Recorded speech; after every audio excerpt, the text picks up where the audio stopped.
Hi, I'm Mike Kleanowitz, associate broker with Cummings and Company Realtors, and today I want to talk to you about the right steps to take if you are going to be a first-time home buyer or if you're going to be buying a home.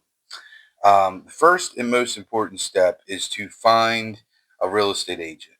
Okay, now you can do this a number of different ways. Most people make a lot of mistakes when they try to find a real estate agent. They just go to an open house and they just meet an agent at an open house, and they just start working with that agent. Or they don't ask any questions. They don't interview the agent. They don't find anything out about the agent, how many sales they've had, how long they've been in the business, nothing like that. They just start working with them. Same thing, a lot of times people will just make the biggest mistake I see is where buyers, they just start looking for a house and they just pick up the phone and they call an agent because they saw a house that they really like, and they literally have done nothing. They have no idea what they can afford. They haven't talked to a lender. They haven't gotten approved. They don't have an agent. They don't know anything, and they just go to the wolves. When they go to these listing agents who work for the sellers, they do not work for the buyers, and they can show them the house, and they can show them everything in there, and they can help them write an offer. They can help them do everything because they work for the seller, but they need to understand they work for the seller. They don't work for the buyer. So their fiduciary relationship is due to the seller, which means anything that you say to that agent about your situation, like, um, well, we'll really come up another 15 grand if we have to.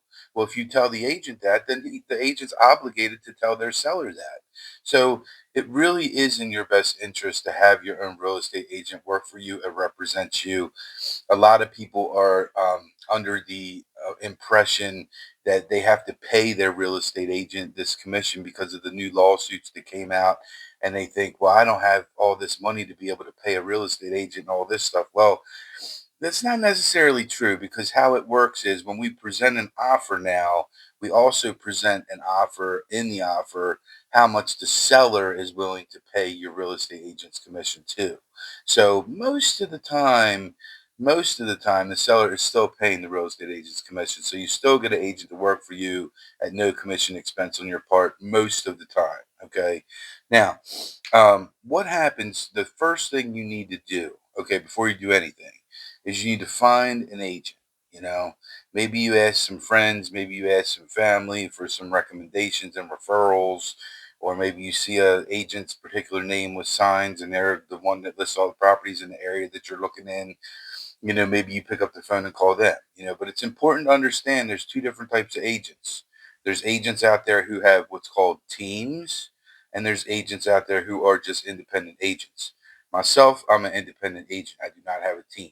So when you hire me and you pick up the phone and talk to me, you're actually going to work with me. I don't have a big, large team that I'm just going to refer you to an agent that works on my team that might have 2 months of experience selling homes, because I don't want to work. I just want to, pass all the leads out to all my agents and have them do all the work. And that's how a lot of these teams work. So you might be talking initially to somebody who has a lot of experience, but they might be handing you off to somebody that has no experience. And they just work underneath of them. So that's something to think about. But what I would say is, once you find an agent that you like, I would set up an interview with them. Just like you would interview an accountant, you would interview a lawyer, you would interview maybe a doctor. This is a big financial transaction that you're going to make, and you should be setting up an interview to meet with the agent to find out, how long have they been in the business? How many years experience do they have? The average agent doesn't make it past 2 years in the business. They just don't. They fall out, and they lose, and they leave the business because they can't handle it. So, somebody who's been in the business a long time, like myself, I've been in since 2005. How many transactions have they completed? Just because you've been in the business 20 years doesn't mean you're actually competent. You could sell one house a year and that be it. Well, I've sold almost 1,000 homes. So I've done a lot of transactions, especially with a lot of first time home buyers too. And then, you should, during the interview, build some trust with the agent, and ask them, well, who are the lenders that you work with, who are the title companies that you work with, what's the next step, and The next step is going to be, trusting your agent for referrals and recommendations. Your agent should be making a referral or recommendation for you to talk to a loan officer to get pre-approved, to figure out, not only how much can you afford, but more importantly, what type of mortgage payment are you going to be looking at, and is that comfortable for you, and how much money are you actually going to need to be able to put down to purchase a house. Those are the two biggest questions you need to figure out, and you can do that ahead of time before you even go out and look at a house. As a matter of fact, you should do that ahead of time, because what that's going to do is it's also going to allow you to figure out what type of price range you're looking in. So once you figure out your price range that you're looking in, then your agent that you pick should be able to, talk to you about the areas you want to be in and set you up with what's called an automatic property search, um, through their MLS system, which will send you every single time of properties on the market that meet your criteria, will send you an email and notify you exactly when the property comes on. So you don't have to worry about going to any other real estate sites and searching for properties, because this is coming right from the MLS.